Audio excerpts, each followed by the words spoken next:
Hey guys, quick video for you. If you want to connect your Sonos Arc to Sony TV, what you need to do is that you just want to first make sure the Bravia Sync is enabled in TV settings, and then you just want to run TV setup in the Sonos app and follow the app instructions.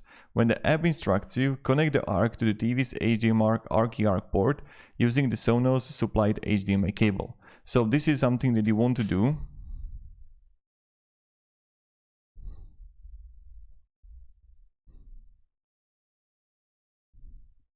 And you're gonna look for the eArc, right? So that's something that you want to do, and you want to look for. You can just connect it to HDMI, and that's something that you want to do. So hope this video helped you at least a little bit. What you need to do, just connect it with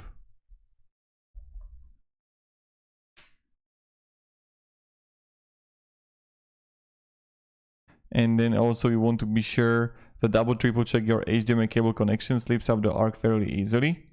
And if it doesn't work out, just unplug everything and then connect it back in.